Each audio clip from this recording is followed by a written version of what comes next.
राजा बलि 99 यज्ञ कर चुके थे, 100वां यज्ञ करने जा रहे थे। 100वां यज्ञ पूरा हो जाता तो राजा बलि इंद्र के अधिकारी होते। इंद्र कौन बनता है? जो 100 यज्ञ कर लेता है वो इंद्र बनता है। मतलब जो ज्यादा पुण्य करता है भगवान उसे बड़े पद पर प्रतिष्ठित करते हैं। आज जितने भी बड़े पद पर प्रतिष्ठित जो लोग हैं, जरूर इन्होंने कोई ना कोई पुण्य किया होगा। बिना पुण्य के आप बड़ा पद नहीं पा सकते। और यदि आप आज एक एक रोटी के लिए मोहताज हैं तो ये किसी न किसी जन्म के आपके पापों का दंड है, जो भरपेट खाने को रोटी तक नहीं है। इसलिए पुण्य किया करो साहब, मेरी माँ अन्नदान किया करो ताकि रोटी के लिए मोहताज ना होना पड़े।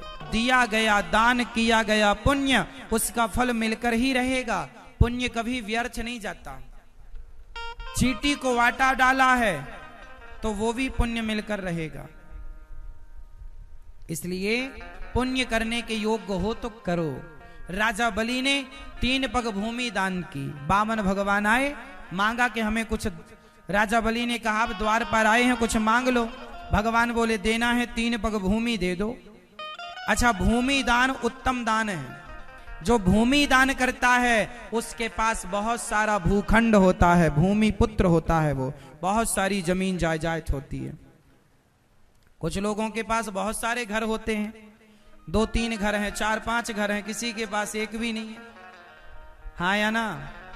किसी की 10 एकड़ खेती है, किसी की 50 एकड़ खेती है, खूब खेती बाड़ी है, खूब जमीन जायदाद है। तो आपने कभी भूमि दान दिया होगा, इसके कारण आपको खूब भूमि माता कृपा करके प्राप्त हो रही है।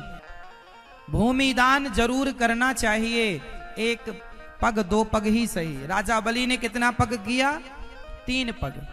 पहले पग में भगवान ने पृथ्वी को नापा, पाताल को, दूसरे पग में सत्यलोक को, तीसरा पग कहां रखे? राजा बलि के मस्तक पर रखा।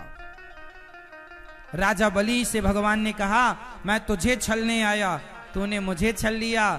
अब बताओ, भगवान के चरण पा गया राजा बलि। भगवान ने कहा कुछ मांग लो। बोले आपका ये दर्शन करता रहूं। तब भगवान ने राजा बलि को 3 पग भूमि दान किया। राजा बलि ने तो भगवान ने उन्हें पाताल का राजा बना दिया और खुद द्वारपाल बनकर राजा बलि के यहां भगवान नौकरी करने लग गए। नारद जी ने लक्ष्मी जी को सूचना दी कि आपके पति बेरोजगार हो गए थे, सो काम ढूंढ लिया कहीं, अब आप छोड़ो उनको। लक्ष्मी जी घबराई, कहां चले गए? बोले राजा बलि के द्वारपाल बन गए। अब लक्ष्मी जी आई, राजा बलि को राखी बांधा और कहा भैया ये जो तुम्हारा द्वारपाल है ये हमें दे दो।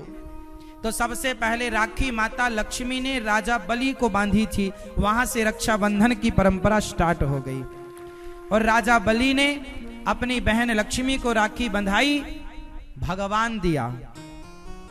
वामन भगवान जो उनके द्वारपाल बन गए, फिर भगवान को लेकर गई और भगवान लक्ष्मी नारायण अपने स्थान बैकुंठ पर पहुंचे। बोली लक्ष्मी नारायण भगवान की, वैकुंठ नाथ की। वामन भगवान ने राजा बलि पर कृपा की, वामन भगवान गए।